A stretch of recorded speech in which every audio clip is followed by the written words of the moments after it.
قربانی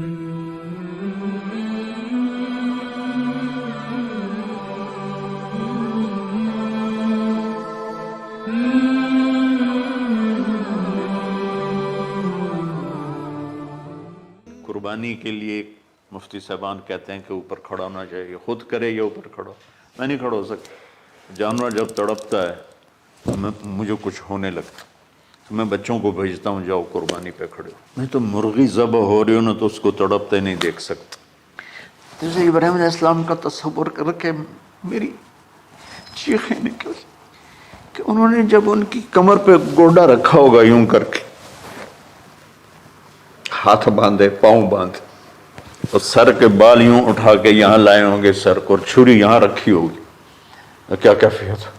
تو یوں آسمان کو دیکھ کر کہ یا اللہ کیا تم مجھ سے ناراض ہو گیا کہ میرے دل میں اسماعیل زیادہ اتر گیا ہے؟ یا اللہ ایسا کبھی نہیں ہے. یا اللہ یا میرا کوئی امتحان تو لے رہا ہے، یا اللہ تیرے اوپر سب کچھ قربان ہے. اور یوں چلائی اور اللہ تعالیٰ نے چھری کی کیا حیثیت ہے، اس نے چلنے سے انکار کر دیا. پھر چلائے.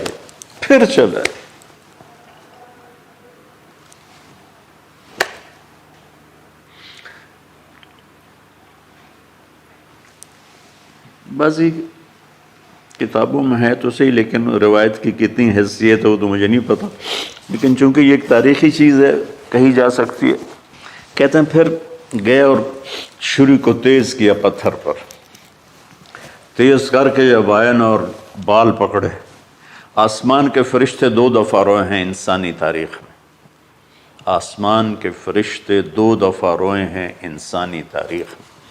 ایک جب ابراہیم علیہ السلام نے ان کی کمر پہ اپنا گھٹنا رکھا کہ سر کے بال پکڑ اور چھری پکڑ کے یہ کہا یا اللہ تم مجھ سے ناراض ہو گئی، تو آسمان کے فرشتوں کی چیخیں نکل گئی. اور ایک جب اللہ کے نبی کو طائف میں پتھر پڑے کہ اللہ من یشکو الیک ضعف قوتی، تو آسمان کے فرشتوں کی چیخیں نکل گئی. جب ہمارے نبی کو طائف والوں نے مارا اس پر، یہ 2 دفعہ آسمان کے سب فرشتے روئے. تو پھر اللہ نے کہا بس نادیناہ ان یا ابراہیم قد صدقت الرؤیا انا کذالک نجزی المحسنین. ابراہیم تو پاس ہو گیا ہے. چھری چل گئی اور آنکھوں پر تو پٹی تھی، چھری چل گئی. پٹی کھولی تو سامنے کبش تھا، دمبا اور اسماعیل اور جبریل کھڑے ہوئے تھے. اس جانور کی قربانی ایک علامت ہے. اس قربانی سے ایک پیغام ہے کہ اپنے غلط جذبات کو اللہ پر قربان کر دو.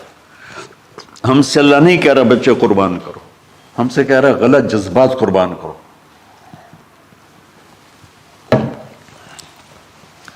ہم سے اللہ کہہ رہا ہے اپنے جذبات کو دبا دو جو تمہیں اللہ اس کے رسول سے دور کرتے ہیں، ان پر چھری چلاؤ.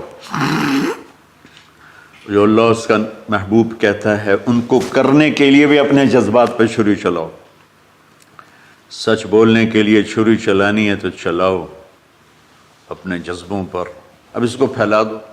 ساری شریعت میں اللہ نے جو احل حلالا، جو اس نے کہا ہے یہ کرنا ہے، اس کے لیے اپنے جذبات قربان کر دو. وحرم حراما، اور جو کہتا ہے نہیں کرنا اس کو چھوڑنے کے لیے اپنے جذبات قربان کر دو. تو یہ ہے قربانی کی اصل حقیقت. جانور دمبے ذبح کرنا تو اس کی ایک علامت ہے، اس کی ایک علامت ہے کہ ہم میرے نبی نے حج پر 63 اونٹ ذبح کی، اپنے ہاتھ سے ذبح کی. باقی 37 حضرت علی رضی اللہ تعالیٰ علیہ السلام نے ذبح کیے.